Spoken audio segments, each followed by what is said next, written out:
A very good evening, participants. Thank you for joining in today's another open house webinar on common rejection reasons for various requests that you raise as a member with member services department team, which is we fondly called as MSD team. There were three consolidated circular which were recently released on 29th April 2025, under which for ease of request raising, we had provided you with list of common rejection reasons to share in details about those rejection reasons and what are the key things to know about that.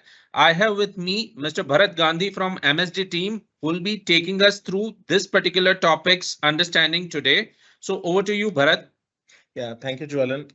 Like Jwalant said in his introduction, what we are looking for is having requests which are placed by the members first time right, so that there are minimum number of rejections and not to and fro of applications which are coming in. So it saves time and effort at both side, at member side as well as exchange side. So for that, the whole intent was we get requests first time right. And for that purpose, as per members' feedback, we took the initiative to put in that list of rejection reasons. So we are just taking it ahead that we are conducting a webinar to just describe and explain you the common rejection reasons which come across with user ID, connectivity, and your non-need applications, which are routine. Those are which are routine requests. So that will take forward. So first we will take with respect to connectivity. Okay, so as Bharat was saying, these are the three circular details. First, we'll be going ahead with the connectivity circular, which was 67754, dated 29th April 2025, under which there is one annexure called annexure 14 for the common rejection reasons for connectivity request, and we'll be now checking through those request rejection reason. Bharat? Yeah. Connectivity applications, basically, as you are aware, you apply for lease line connectivity to your offices or third-party data center. Now, this involves physical documentation and or digital information which is submitted in the request. So we review those and scrutinize the information and then proceed ahead for giving the request to CFI for onward termination. But there is preliminary level checks which we do as an exchange, and this is the list of rejections which are given out by the exchange. So many a times what happens is in the request form, we have a field called STD code. Now STD code is typically used for identifying the location where the connectivity is being terminated and not actually your correspondence office or your correspondent. So there are members who have offices in Pune or Delhi and applying for a connectivity in Mumbai or any other location. But we need to have the STD code of the destination location where the connectivity is to be terminated. So if let's just say your connectivity is to be terminated in Mumbai location, then the STD code should be 022 and not your base location, that is your Delhi or Pune or Bangalore. So that is one common reason which we come across. Second most common reasons what we identify basically, we have two modes of service. One is a managed mode of service and one is self-service links. Now, Ticona and Microscan are the vendors who are providing self-service, whereas the other vendors who provide managed services, mix and match is not possible. So sometimes members select managed services and then in the telco vendors, they select Ticona and Microscan. So that is not allowed. That model is not approved. Further, let's just say members are selecting dual link scenarios. So in one of the links, they select TCL under managed services and other they select Ticona. So again, this combination of managed and self-service combination is not allowed. So members need to take care that if they are doing managed services, the managed service providers are selected. In case of self-service, you can select the self-service for both the link self-service vendors. Okay, so they have to priorly decide according to their need and they should not make the mistake while doing the selection. Correct. Yes. The third thing what members need to ensure is they are mentioning the correct office type and office details basically. So many times member apply for a third party data center connectivity but designate it as a branch office. Right? Or they are applying at a branch office, but actually it is a data center office. Correct. So you need to select at the time of request submission the correct type of office so that down the line when the connectivity is being terminated, everything is proper and the correct details are recorded with the exchange as well. Okay.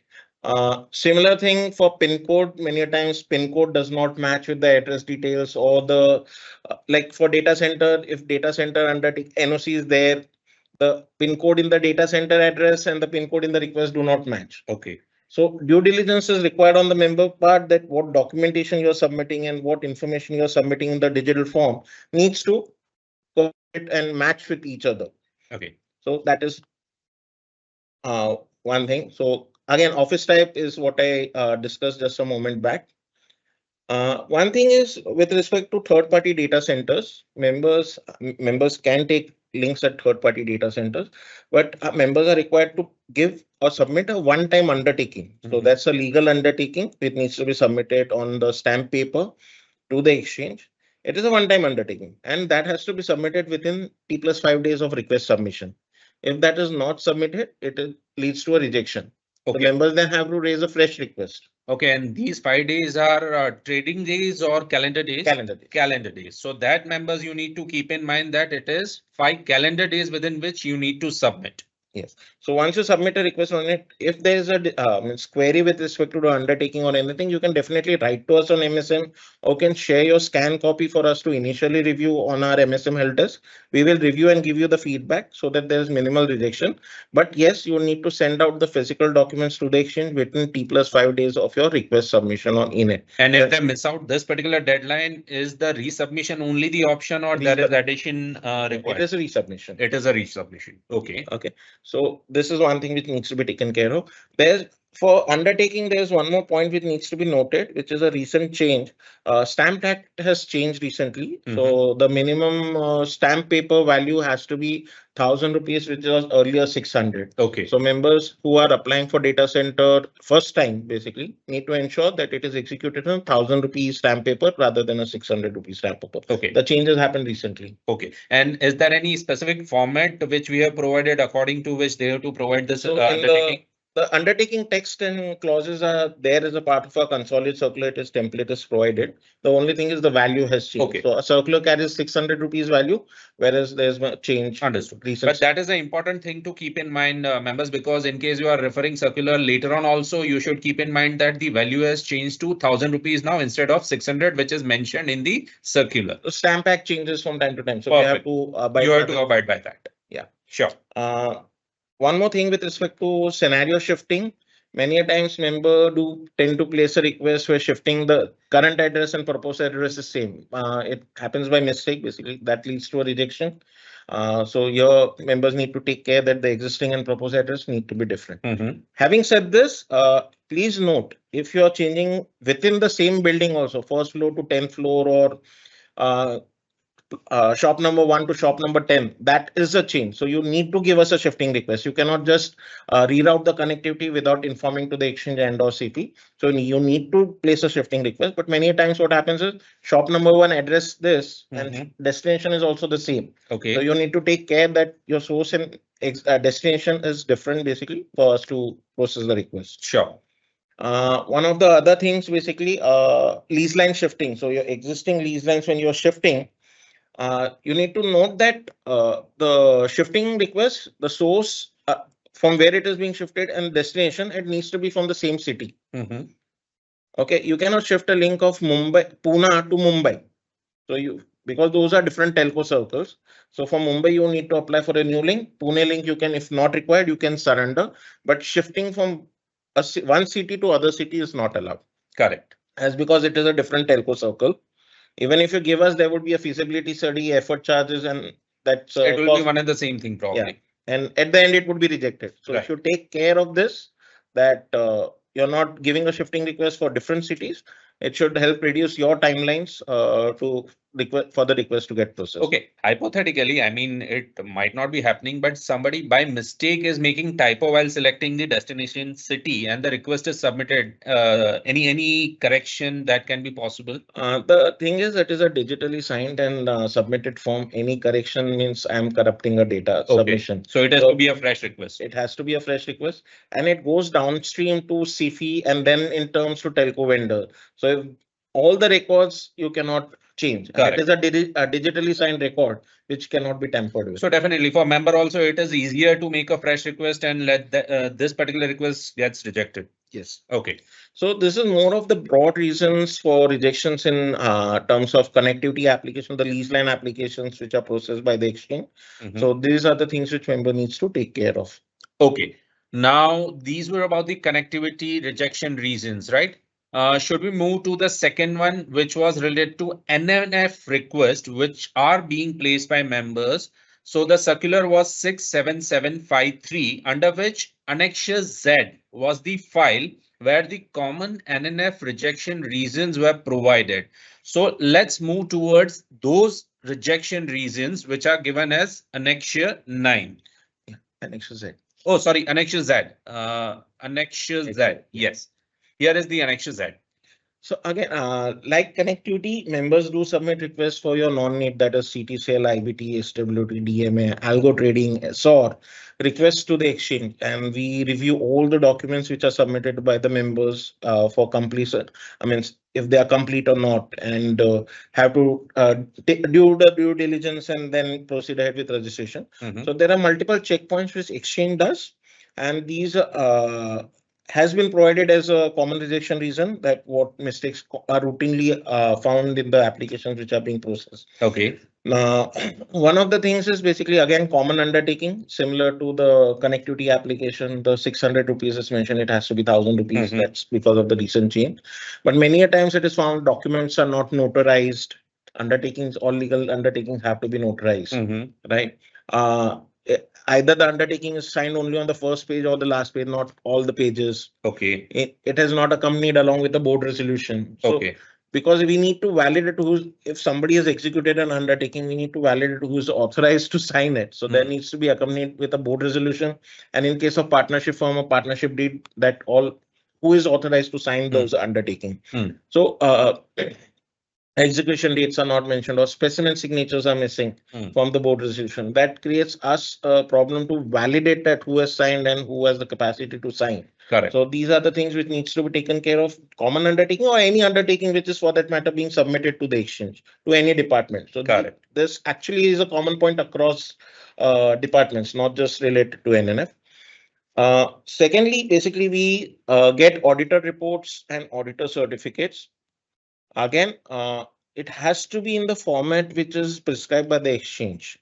So a couple of times it was observed that the format, while it is being submitted for NSE, it is for different exchanges. So the exchange name is incorrect, or the format is old one. So we revised the formats in last year June. So it has to be the latest formats, not the ones which were preceding June 2024. So that members can take care and avoid. So for consolidation purposes, in this consolidated circular, we have again reproduced the entire set of documents so that it is convenient for all the members. So you can use these formats, latest formats, for making your annexures. Okay. Common things, CISA DISA certificate registration means the auditor registration number is missing, or signatures are missing, or if it is digital signature, it is not being, we are not able to validate the digital signature. So there are things which is with respect to, if it is physically signed, it's okay, but if it is digitally signed, we should be able to validate it. So sometimes verified, if the document is tampered with, you cannot validate, even though it shows, but you cannot validate the digital signature. So in that leads to a rejection. Okay. I can see one more important point wherein latest audit report is to be provided, then it cannot be more than 6 months old, right? So that is from date of submission, will be considering the 6 months old criteria. Yeah. So auditor. So the whole idea of audit report or a audit certificate is it is meeting all the recent guidelines which are there by exchanges or SEBI. There lot many changes continue to happen. So a recent testing is what is required. A recent certification is what is required. We cannot go and take a year old or 9 months old or so a decent time of 6 months is what we look at, that the testing and the auditor certificate is within this 6 months period. So all the testing dates, your mock testing, your UAT testing, your simulated testing, those dates should also be within this 6 months. A very old testing means it's does not say that it meets the latest criteria as what are required to be met. Members, please take note of that as well. So you should be checking before making the request that whether the documents are not too old, right? Now, just taking a pause over here, we request and sensitize member that in case you are having any queries or questions, you can use the Q&A tab and post your questions. We have a dedicated Q&A session at the end of our explanation, and we'll be taking those questions one by one. So whatever questions you are having, please start typing. So it will be easier for you and us both. Yes, Bharat, please go ahead. Yeah. Other things, basically, what we look at is auditor ratings in the auditor certificate. So we have 5 areas of audit and then an overall rating. So please note that it has to be certified against each point, and then there are sub points within. So it cannot be that you are cumulatively rating something. It has to be rated. Every point has to be rated. Sub point. Those 5 main points have to be rated, and an overall rating also has to be provided. So sometimes in the format, there are points where overall rating is not there, or the 5 header points the rating is not provided, or some certain sub points the rating has not been provided or missed inadvertently by the auditor. True. But then when we go through it, we have to look at each and every point. So that leads to a rejection and to and fro. Auditor certificate, again, I've covered basically that it has to be the latest and auditor comments. There's some members still tend to do is it's not applicable. So if it is algo trading, the checks related to algo all are applicable. You cannot say it is not applicable. You have to say it has to be compliant. So that is also one of the reasons wherein we reject that it is says not applicable or not complied. A not complied or a weak audit report is not acceptable. Okay. So if possible, can you give a couple of more examples like algo information? You mentioned that there cannot be any field which can be not applicable, right? Any other such kind of sections where they have to provide all the information? So yeah, so for RMS per se, specifically what we are talking about. So if algo strategy name, right, the strategy name in the auditor certificate has to match with the strategy name which is being submitted in the request, digital request. So if there's a mismatch, is the auditor certificate correct or is the member request correct? So that creates a mismatch, right? Version number. So they mention version number 0.00 or something else. So they miss out on a 0. So again, it leads to a rejection. Now, one thing what we want to also highlight is members typically say sare reasons ek saath bata do. Give all the reasons, rejection reasons at one go. But what happens is, let's just say there's a document missing. So let's just say if it is a new request. So I require an auditor report as well as a certificate. Right. And member has submitted only auditor certificate. So when I review, I say auditor report not provided. Yes. In the second request, auditor report is provided, but with these discrepancies. Okay. Then I, as an exchange, when I had not looked at the auditor report, I cannot give comments for an auditor report. True. But if I have got all the documents, I can give discrepancies at one go. I have all these discrepancies points are actually there digitally also. But these are ones which we are compiling, giving it here in the circular. But so this is one of the true point where. So, I mean, is it good to say that first of all, our team looks whether all the documents are provided or not, or any document is missing? Then probably we'll try to give that first. Is it correct to say that? So yes, so we look at if complete documentation are provided and whatever document are submitted, discrepancy in that are also provided. Yes. So both levels of discrepancy are provided. Perfect. And in the second one, if any discrepancies are found to be available, I mean, it is there, then definitely we'll provide. Otherwise, it will go through. Yeah. Okay, sure. So again, additional declarations by the auditor or vendors need to be there on their respective letterheads. And if it is audit, then all, as I said, it has to be complied. It cannot be not complied or not applicable. So in additional declaration. Now, additional declaration was a recent addition in June 2024 circular. Now, members' question is basically why this. So earlier, all these points were as a self-declaration, but now basically when SEBI had initiated a review of the process, so where is the confirmation that it is actually happening or not? That is why it has been pushed on to the auditor that they need to validate that all these points are being complied with, and all these points are verbatim from a SEBI circular. It's not something which exchanges come out with. It is verbatim from the SEBI circular. Correct. Now, Bharat, is it okay? I'm just asking loudly on behalf of members. So, from these documents, is it okay if some of the documents are physically signed and some digitally signed? Will that be That's okay? totally acceptable. So it can be mixed match, right? Mixed match. We will not be rejecting based on that particular discrepancy. Mm. Okay, that's I mean that also is a good point to note, members. In case you are having any such case, usually you won't be having, but still it is okay if it is a mix of both. Yes, Bharat. Yeah. So members who are applying under the in-house category, they do need to provide a product write-up. They need to provide a complete RMS document. So in case it is not provided, means we cannot proceed ahead with the registration. Correct. Because these things are required to be kept on record. Right. Okay. One thing which members typically do is they place a modification request also as and when changes to occur in the version. So from version 1 to 2 to 3, basically. Okay. So there's a recent addition, again, a change description document. So they need to describe what is the change over the previous version. And in that change description document, there is a request reference number also on which they are making a change. Okay. So we observe that, okay, the earlier reference number which has been mentioned is either of a completely different product or a different segment, or it is an application number which has been rejected by the exchange earlier. So it has to be ensured that what product category you are applying for, and it has to be from the approved list of versions and not which one's rejected. Understood. So that is something in the change description document members need to take care. And one more thing, basically, I would like to say auditor certificate or a audit report, we have categorization like new and modification. So if you are applying for modification, ensure that your auditor certificate says it is modification, documents of modifications are being submitted. And if it is new, then new is submitted. A mismatch in these two fields also lead to rejection. Okay. And I assume that clear bifurcation of the requirement we have provided under the circular, right? Circular, yes. Under new request, which are the documents they have to submit? Under modification, which are the documents they have to submit? Yes. So we have detailed it.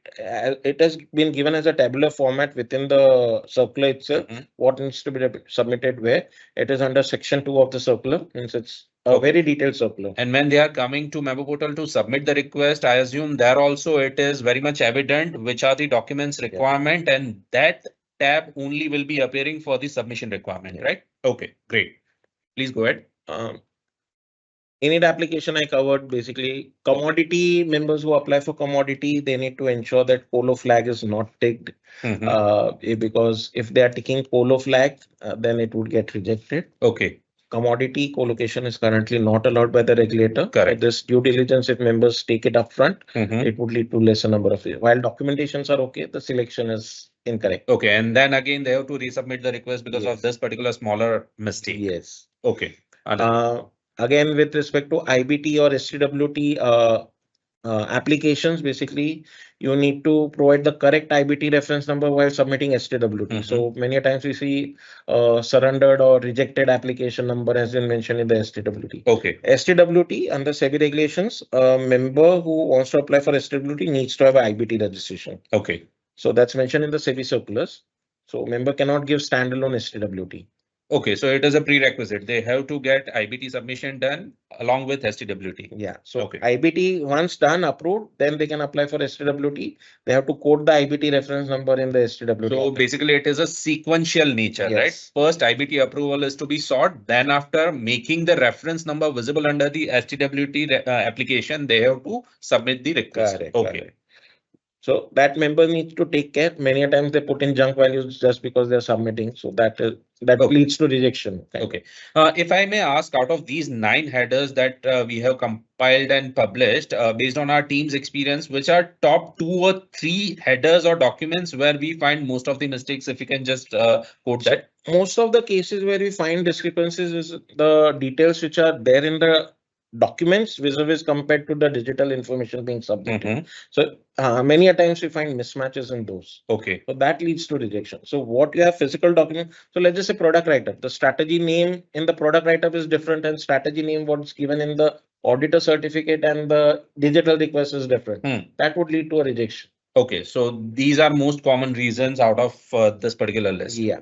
Okay. Understood. Any other comments that you want to make on this particular part? These are. Then we have finer ones which are case specific, member to member, or documentation are means though you have given an RMS document, but it is not detailed, or product write-up, maybe it's not very quite detailed, or some screenshots or some product features are not provided in clarity. So Do you that want to comment upon that product write-up part? I mean, if they want to just avoid any silly mistakes, which are the key areas they should keep in mind? So we look at members who are providing a write-up has to have a detailed RMS document, because that is actually the thing which is required to be in place, and it is quite should be quite detailed. That is what we request. It should not be that there are some checks missing in the RMS document. Auditor has certified it is there, but RMS document doesn't contain it. So that should be avoided. Second thing is product write-up. Couple of members try just put in out few lines in a product write-up. Okay, my application is so and so fit, but it would be helpful if it is detail of what these features are, describing what these features are, because at the end of the day, for IBT, SWT, these are investor products. Correct. So it has to be detailed out. So that is what we request. So if it is not properly explained, there might be chances that the request is getting rejected. Rejected for explanation on what the we'll seek additional document. But then these are quite few, rare, and we then take case to case basis. We connect with the members and take the details. Okay, so team also connects with member just to explain wherever required. Right. Okay, great. And whenever request is getting rejected, needless to say that required rejection reason will be mentioned over there, which member should be able to understand properly. So for facilitation, all emails also goes that when your request is submitted, when your request is rejected or processed, confirmation emails are sent out to market participants. Okay. So this is age old. It's not something. It is age old. Yes. Okay, sure. But maybe new members should be able to understand in more clearer way. So I guess this particular section is done, right? Annexure Z related to NNF request. We are almost through. Now coming to third and last part for today's topic, which is user ID Consolidated Circular 67755. Under which annexure 9 is given as common rejection reasons for user ID requests. So let's move towards that, members. This is the annexure 9. Bharat, you want to take it through? Yeah. User ID. Okay, so this is the most frequent form of request what we receive, because user management is typically there are a lot many changes which happen at the member side. So this is something which all members typically do, and every day we receive hundreds of requests for user ID management. Right. And these are the most frequent things which members and us interact on. The highest number of calls which comes to our help desk are also related to user ID, why my request was rejected or so on and so forth. Correct. So trying to just detail out some of the reasons here, why user ID requests are being rejected, or why the rejection has occurred, a system driven rejection has occurred. Many a times the registration, so for a user, right, each user has to be having an ISM certification, right? Right. So in derivative segment, in Right. capital market segment, corporate manager and branch manager needs to have a certificate, Right. valid certificate. So many times it observe like, okay, for the segment which certification is required. So for FNO or derivative certification is required, we get currency certificate in it. Or there's a typo error in the certificate while placing. Request scan copy and the digital information which is submitted is not matching. So probably member is entering the shorter version of the number which is given in the certificate, and that is the rejection reason. Yes. Okay. PAN numbers are not matching with the copy of the PAN card which is provided with the request which is digitally submitted.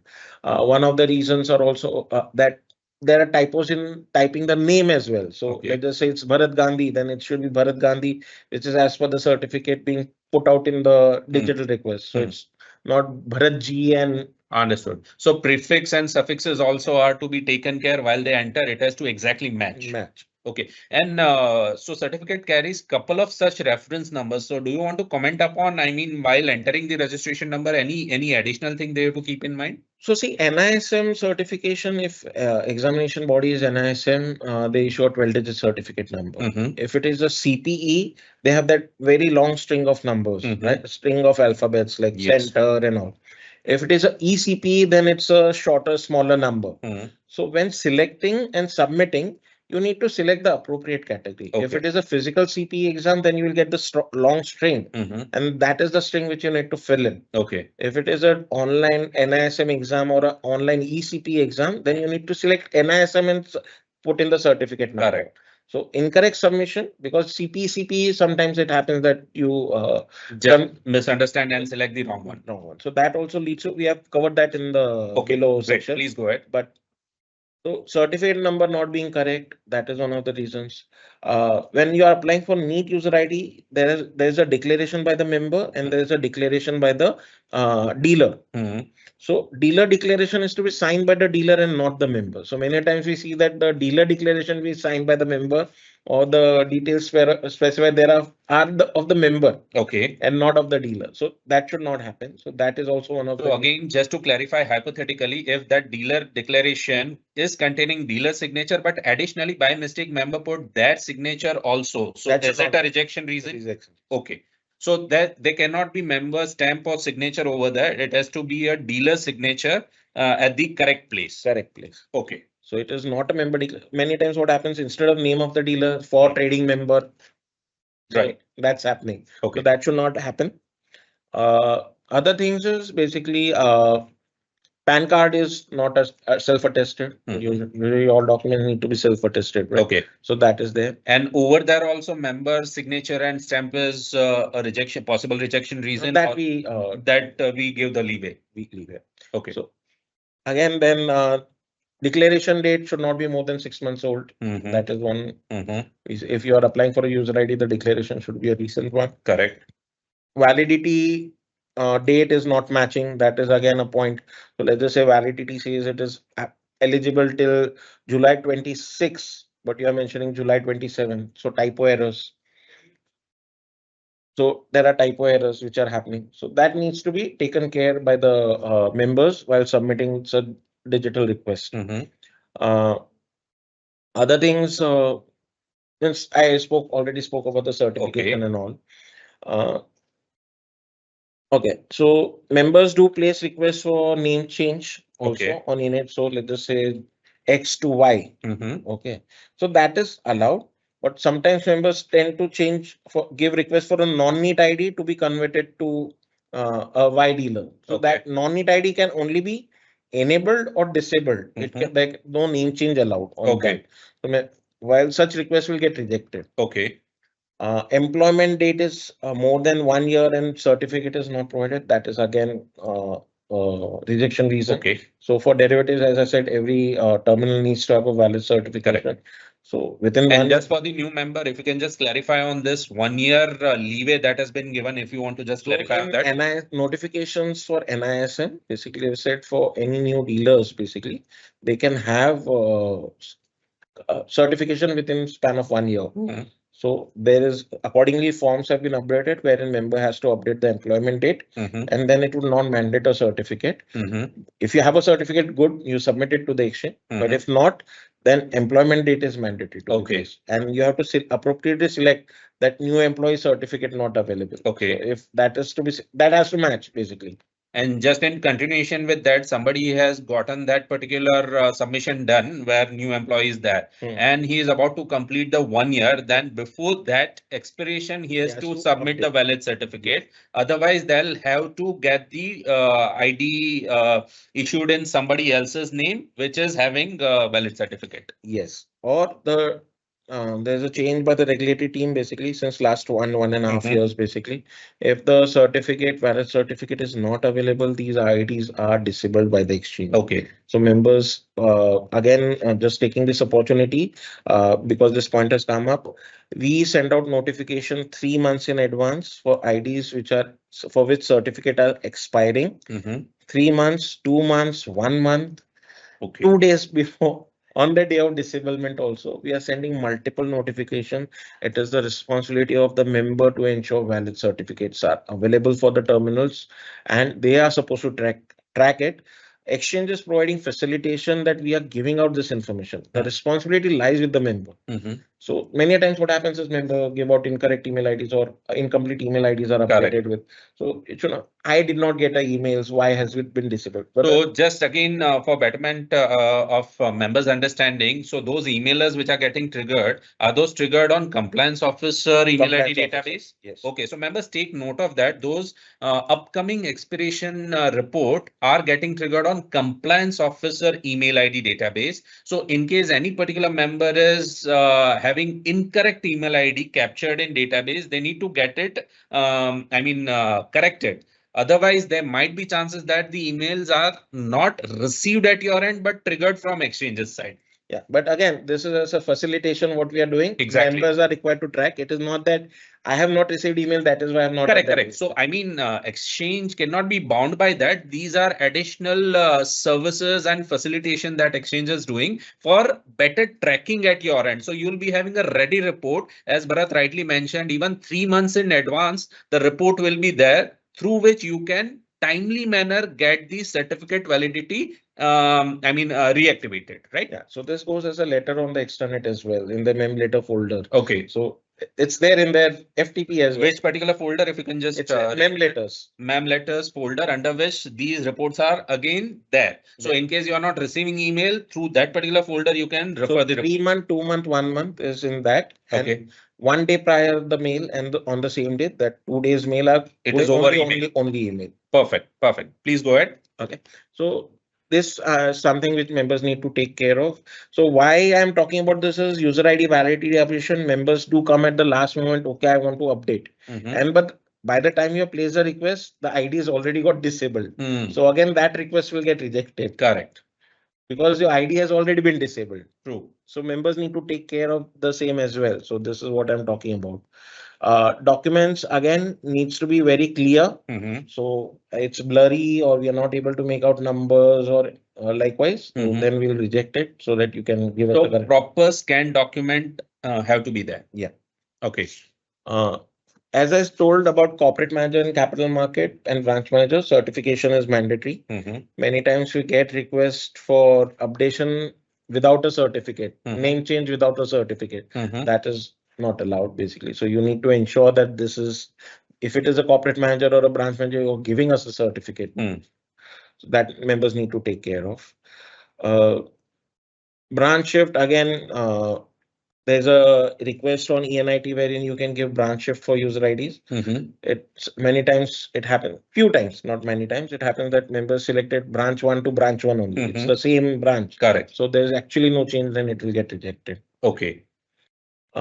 User ID status change user ID status. So this is where you want to change a corporate manager to a dealer and a dealer to a corporate manager, or a branch manager to dealer and likewise. But both these IDs have to be in the same branch. Correct. So it cannot be that corporate manager is in one office and branch the dealer is in Delhi office and you want to interchange. That cannot happen. Okay. So that members need to take care of. Disable user ID. Okay, so many members give requests for disabling of their corporate manager and branch manager user IDs.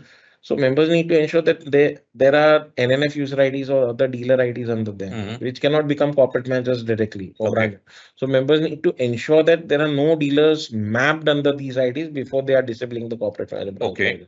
Else it would get rejected. So is it good to say there is a hierarchy? So very first, there has to be a dealer disablement that they'll have to submit. After that, that particular branch under which those dealers were there, that can be disabled. Yeah. So disable, or you may want to shift it to some other. Also. Yeah. Yes. So we'll not talk about disablement. There need not be any other dealer IDs when they are being disabled. So basically the tree should be empty below that. Yeah. Okay. If you are removing the hierarchy, then correct. It has to be managed. The tree has to be managed. Okay. Proposed IP, multi-locking, it is mapped to IP, the proposed IP and the multi-lock IP is the same. So that is a common rejection reason in multi-locking. So we have quadruple locking, right? IP 1, 2, 3, 4. 2, 3, 4 cannot be same as 1. Understood. Any 2 cannot be same. Okay. So members need to take care. Any other particular factor under multi-locking or removal of locking that we multi-locking is allowed for so neat dealers, basically members who are using neat. Multi-locking is allowed if it is within the same office or multi connectivity. For non-neat users, we allow multi-locking across geographical locations because it could be at third-party data centers and like that. So multi-locking, we have put that notes in the circular also. There's a system check which does that part. Okay, understood. PAN update again, PAN number is not matching or PAN card copy is not self-attested. That is what we look at. Okay. SLBM member is not enabled in SLBM, but still member places a request for SLBM enablement. So there's a separate documentation formalities which need to be completed with clearing corporation prior to an ID which can be activated. So member needs to take care of the same. They need to be ensured that they are enabled for SLBM before placing a user ID activation request. Correct. Okay. Now, shifting of user ID, this is something very important. As I told, the hierarchy tree should be empty before shifting a corporate manager or branch manager. Else the corporate manager, branch manager shifting request is rejected. So member need to look at that before doing this. Okay, now shifting requests, multi-locking requests, members when they place. Now, there's a user request and there are IPs mentioned in the request. Yes. And sometimes happens is member is also given a request for IP changes. Correct.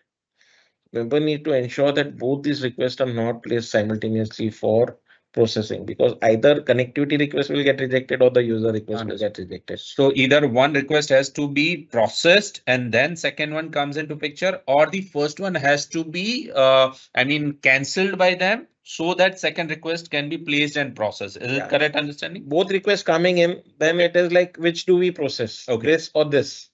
Okay. And if this is processed, means we will not, there are hundreds of requests coming in daily. So which request to be processed, right? Okay. That creates we are discussing about the IP. Is there a possibility that when a particular request is under progress for a IP, then for second request, they are not able to see that IP in certain drop down? Is it a possibility? No. So if it is, they'll be able to view that IP. Okay. So that's not okay.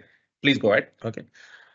So that's something which needs to be taken care of. Now, shifting of non-neat IDs to a different IP, there needs to be a branch manager on destination before this non-neat can be shifted. So that is one thing. Corporate manager, branch manager user IDs cannot be having a primary IP as co-location. Okay. So if such requests are placed, those are rejected. Do you want to explain this maximum user limit per branch has exceeded reason? Okay. So there are members who have maybe hundreds of user IDs and couple of members exceeding 1,000 also. Correct. So you have branch hierarchy, right? On the trading system, when you are setting limits, you set limits for the branch, then you set the limits for the dealer and so on, right? So you need to ensure that number of user IDs in a particular branch do not exceed 999. Okay.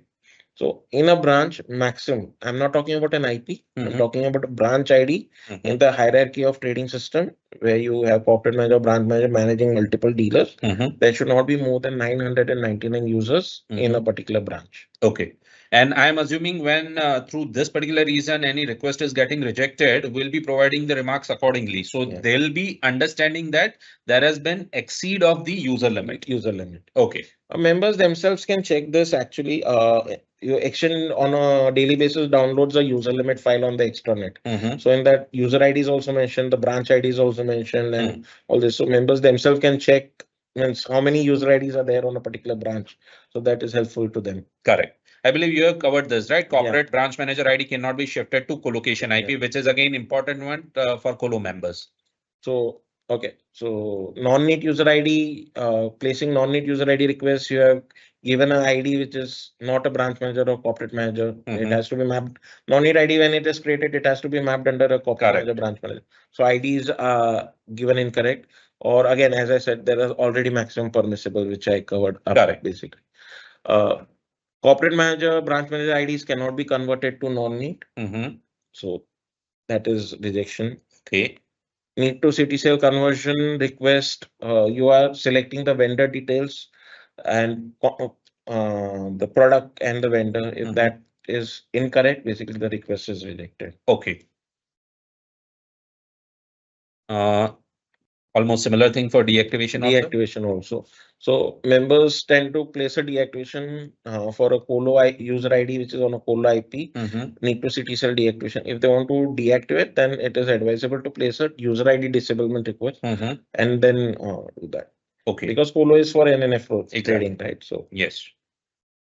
And vendor change request. Again, the details not matching with the combination which is being selected for. Great. You want to comment upon this particular second bullet point? Yeah, this is what I was talking about just a few moments back.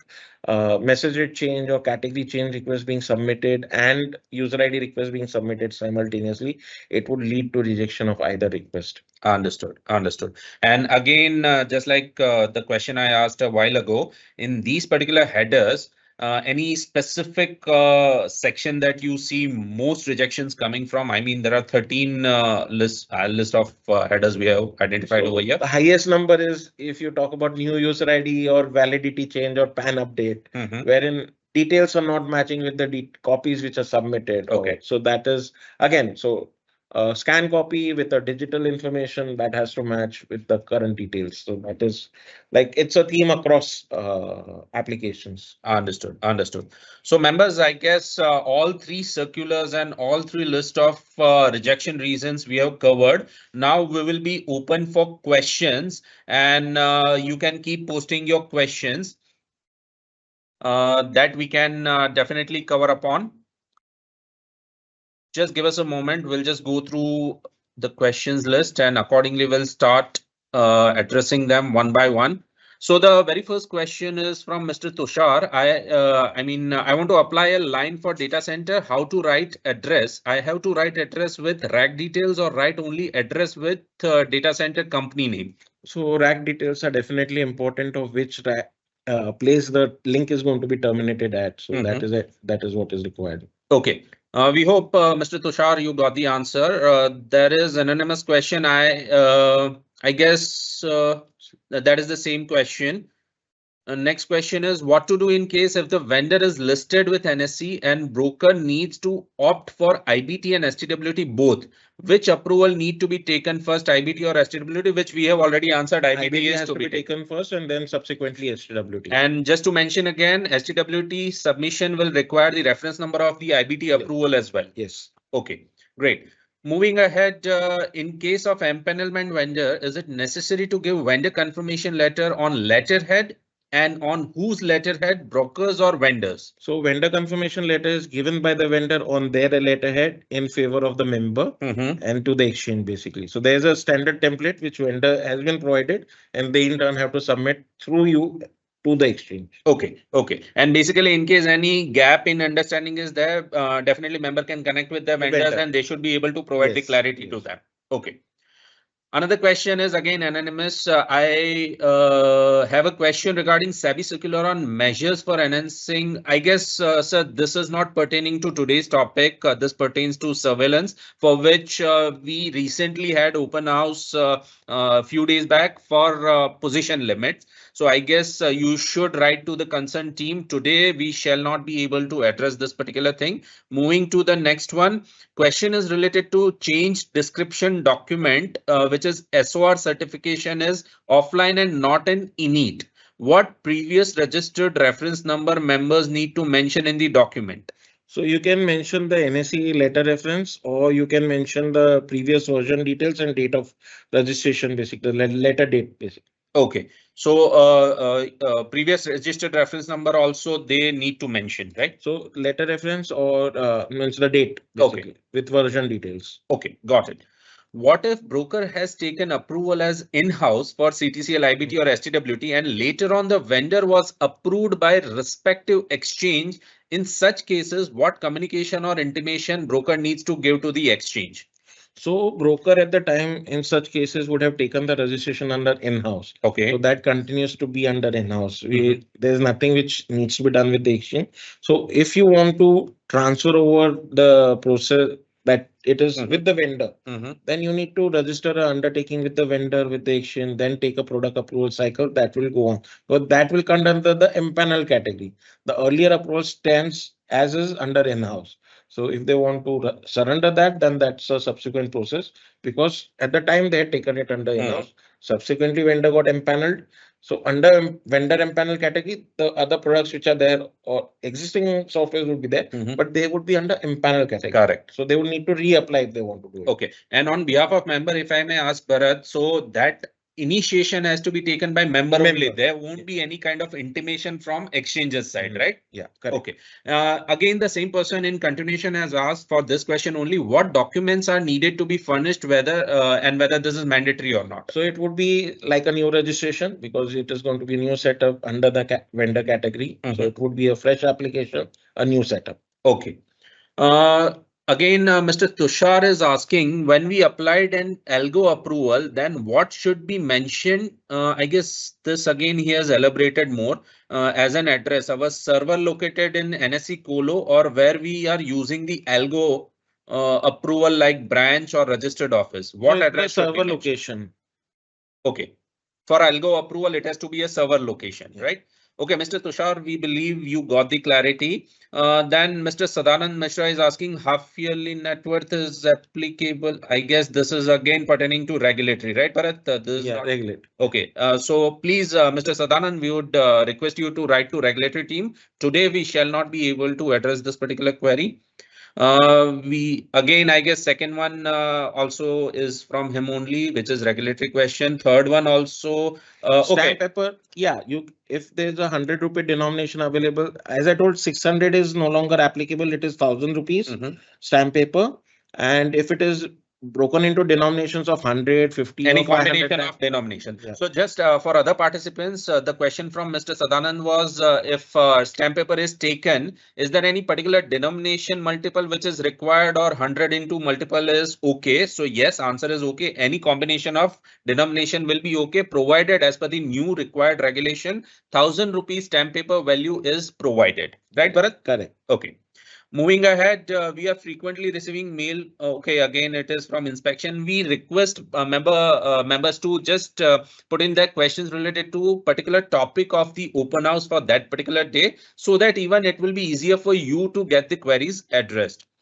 Next query is, please start adding these consolidated table of documents and kind of a matrices if document is needed for new or modification of NNF application in circular 67753. It will be very helpful to take a look at required document at a glance. It's already there in it is already there. Yes. So again, there may be possibility that you have referred earlier circular where they were not there, and as part of continued initiatives, we are taking for one or the other process enhancement. This was also undertaken, and 29th April 2025 circulars are already having these particular details which you can refer, and definitely in future also we'll keep striving to make it better and better wherever possible and feasible.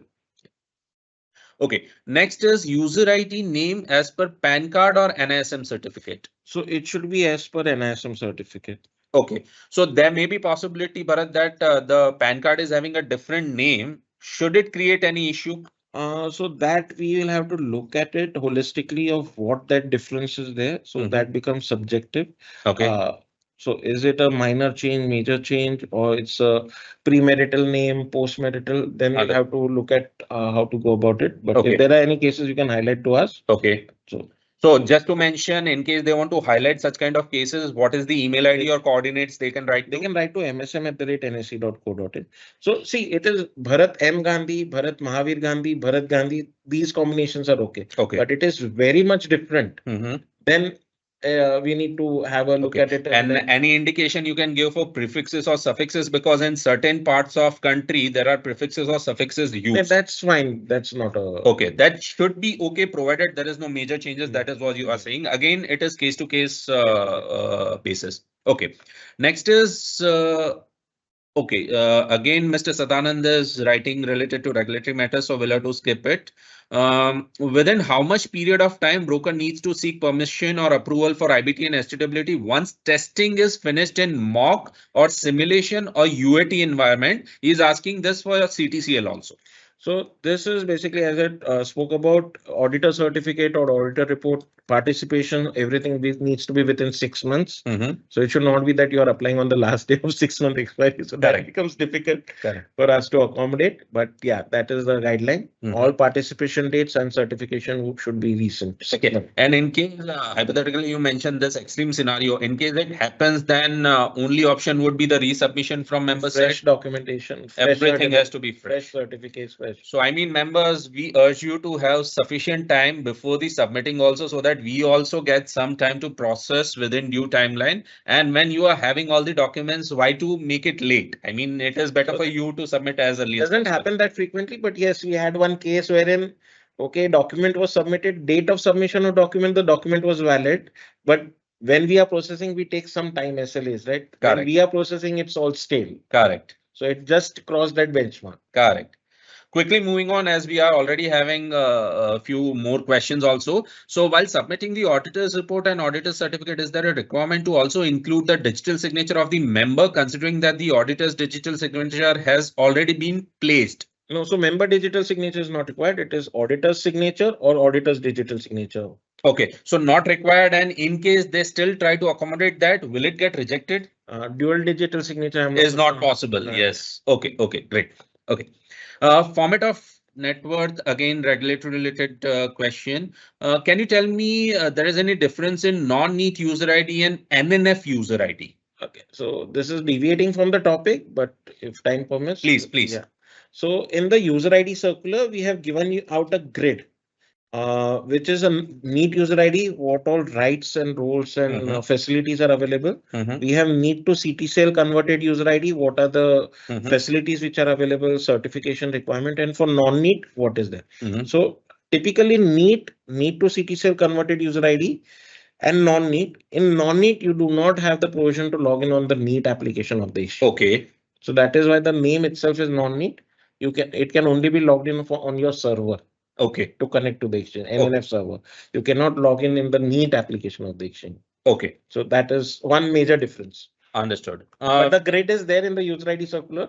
Okay. You can please. And the same circular, same consolidated Yes, circular yes. we mentioned. Okay. So this, what we do is periodically looking at member feedback and try to improvise on the circulars. This grid has been added in the recent circular. Okay. In the previous circular, we added a grid on redundancy options which are available. Okay. This circular, we added the common reasons of rejection. So as and when we start getting feedback, we try to elaborate, accommodate all those points in the console. Sure, definitely. And members, you need not wait for giving feedback through such open house webinars. Also, you can reach out to your regional team, regional relationship managers through that also. You can drop an email over msm@nsc.co.in.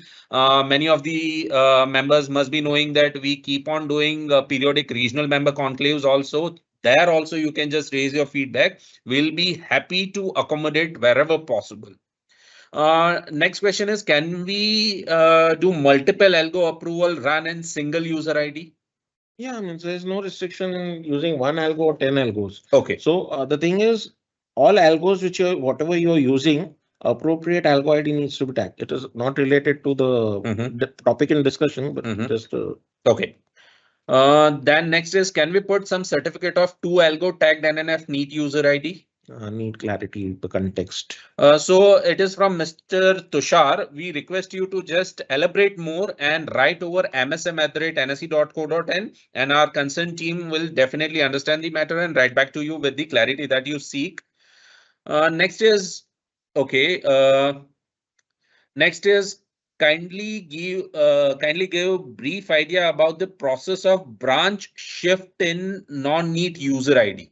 So branch shift in non-neat user ID. So co-location user IDs basically.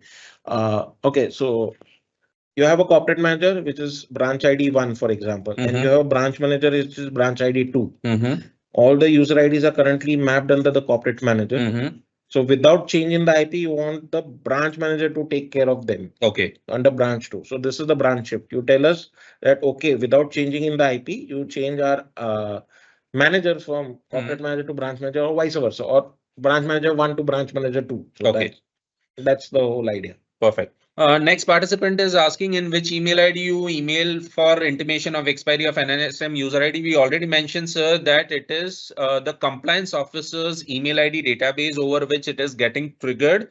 Definitely those email IDs which are captured in database over which it is getting triggered. So we just requested, in case any changes are there, then you may get in touch with respective team to get it updated, and then you may start receiving in case there is any such scenario happening with your case. Okay, so just one more feedback on this topic, Joel. We routinely there are members who have blocks also for files, right?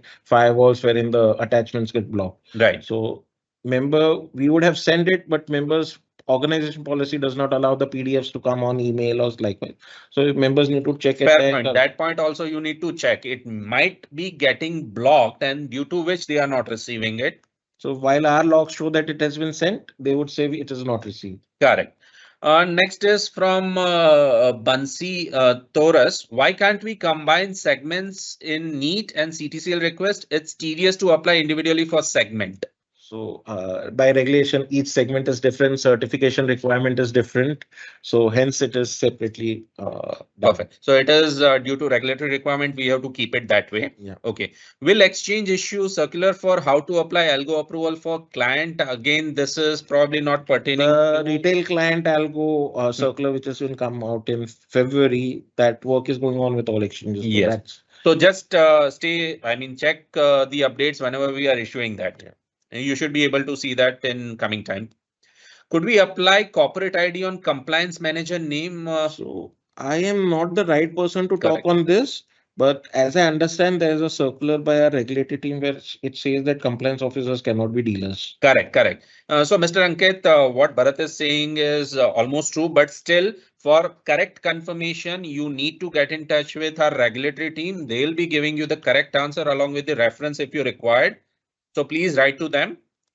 Next is how much maximum user ID is allowed under one branch? Probably you mentioned 999 user IDs under one branch ID. That is the limit.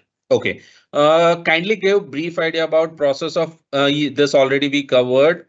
Again, next question we have covered, which the user has posted multiple times. We again request members to keep, refrain from posting the same question again and again. Be rest assured, we'll be addressing your question, which is relevant during the end of the session, which right now we are already doing. Okay. Again, a participant is asking, can we have the PPT of this open house? Sir, rather than PPT, we have mentioned the circular under which the same table, same files are given. And additionally, just like earlier open house sessions that we have uploaded over NSE's YouTube channel, very soon within 2 to 3 days, we'll try, definitely ignoring the weekend which is coming. So next week, early next week or mid next week, we'll try to upload this session also. You can refer it anytime later when you require.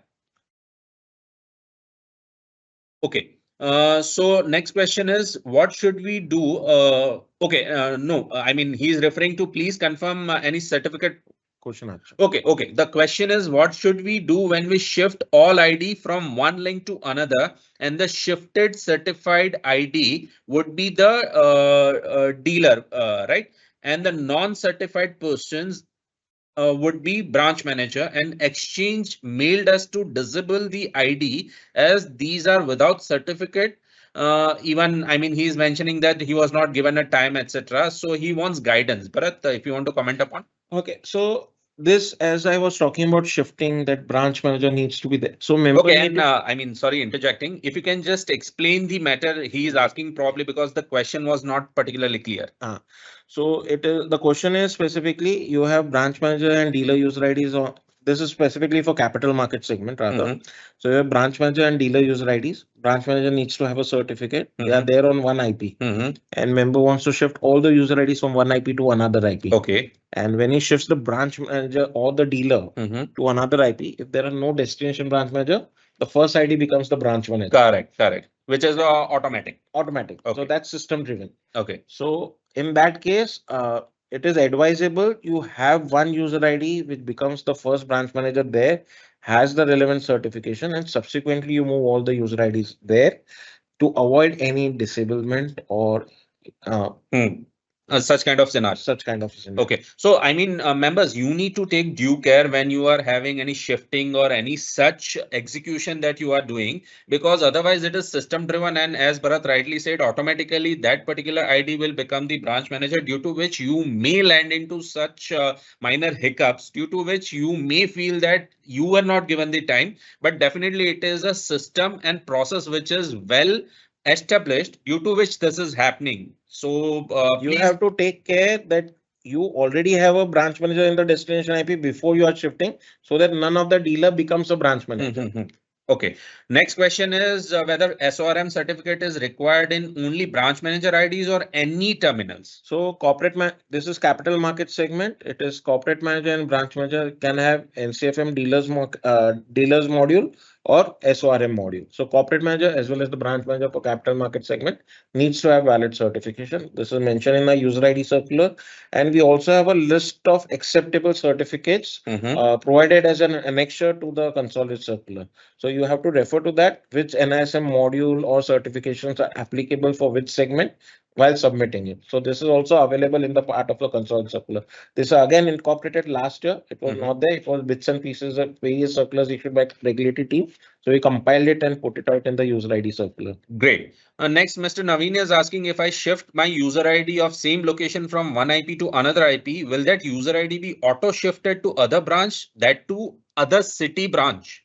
That is what his question. I will need to look at the context. Basically, so here, if you are talking about user ID shifting from one IP to another, here I think it would be a non-neat user ID. The context would be because if it is not a non-neat ID, then it becomes a branch manager itself. Correct. So the context seems to be for a non-neat user ID. So by default, what it takes is the corporate manager. So first it looks for a corporate manager and it tries to map it under that. Okay. And if it is mapped under corporate manager, then you have an option of doing a branch shift. And get it realigned to wherever you want to get it managed. So, Mr. Naveen, as the question was not clear, so we assumed a scenario if it matches with exact question that you were asking. Bharat has provided you with the answer. In case any deviation is there in our understanding, please write to msm@nsc.co.in and we'd be happy to answer. Okay, we'll be taking last 5 questions as we are running out of time. In case any further questions come up, definitely you can write to msm@nsc.co.in. Mr. Ankit is asking, could we apply corporate ID on compliance manager? Again, we have answered that, so we'll skip that. Next is NEET ID approval takes 1 day, NEET to CTCL 1 day, and then CTCL activation almost 3 days. If there is no error in the previous steps, can we reduce these steps? I mean, it is more of a suggestion. So, see, frankly speaking, the whole concept of non-neat user ID is there to avoid this scenario, right? So if you are going to log in that ID only on your server and it is for non-neat, you directly apply for a non-neat. Why do you wish to apply for a neat and then convert it for CTCL and then report 12 digit? You can directly apply for a non-neat. So basically, it's members' own infrastructure and their decision according to which they want to set it up. They'll have to apply. So the timelines have been non-neat, and the whole concept of non-neat was introduced to crunch these timelines. Perfect. Next, again, we have answered. Mr. Pradeep from Dell Stocks is asking whether NSM certificate of compliance officer can be used or not. Sir, we have already answered it. So with this, we'll be taking the last question for today's open house webinar, which is kindly give brief this again. Okay, so in context to earlier question where he mentioned that the process of branch shift in non-neat user ID, the person is again asking whether it is physical process or on init portal. That is what the clarity he requires. Okay, so for co-location IDs and ASP user IDs, you can give it on init. For non-colo user IDs, you will have to, that is for lease lines, you need to give a physical request. Can you just repeat that so that members are again clear? So branch shift request for co-location user IDs and ASP user IDs can be done via init by placing the request in. So it is pure digital process. Pure digital. Okay. But in case of non-colo, then we have to do our due diligence. That is why it's been kept as physical. Okay. And again, just one question has popped up, which will be the last question for today. Can you please explain what the last 2 digits of NNF represent, though it is not clearly for today's topic? Bharat, if you want to comment upon. So NNF is 15-digit terminal. The first 12 digits signify the product, that is CTCL, IBT, SWD, DMA. The 13-digit signifies the type of order. Is it algo, manual, store, the inter-exchange, likewise. So we have a table structure for that. The last 2 digits signify the vendor. Okay. So if it is in-house, it has to be 00 so because it is member and it is generic. 00 is generic.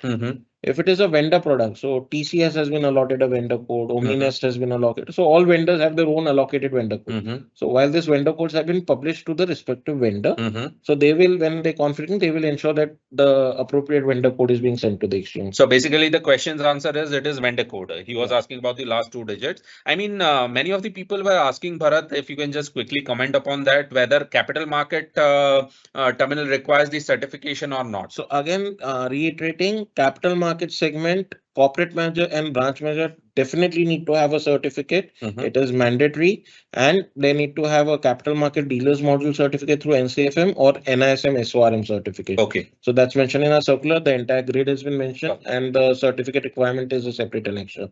Perfect.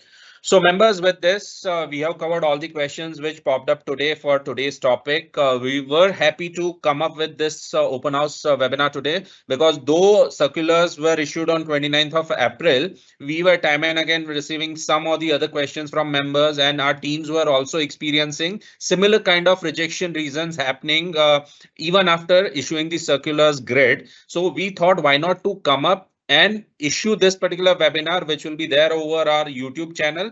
Later on also, you, your colleagues or other members can refer, and they can try to reduce the mistakes which are happening, which is for betterment of the process enhancements at your end as well as NSE's end, through which only collective will be able to process smoother and smoother. Bharat, I guess there is one more question which has come up. You want to take it up quickly, or we should call it out? I mean, let's quickly take.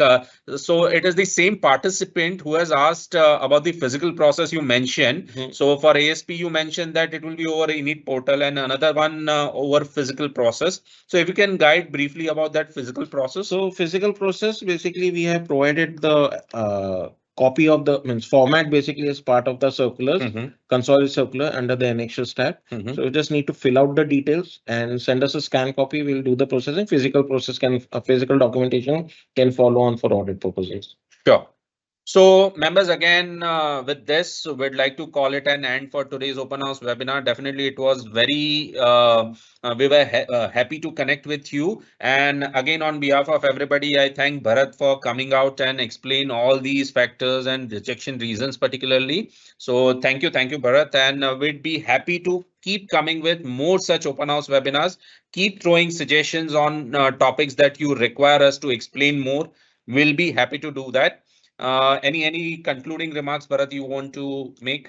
Thank you all for being a participant to this session, and hopefully we can, as Jwalan said, we can work together to avoid and minimize as much rejections as possible, make the process smoother for you as well as for us. Thank you all. Sure. Thank you very much, and have a great day ahead. Thank you very much.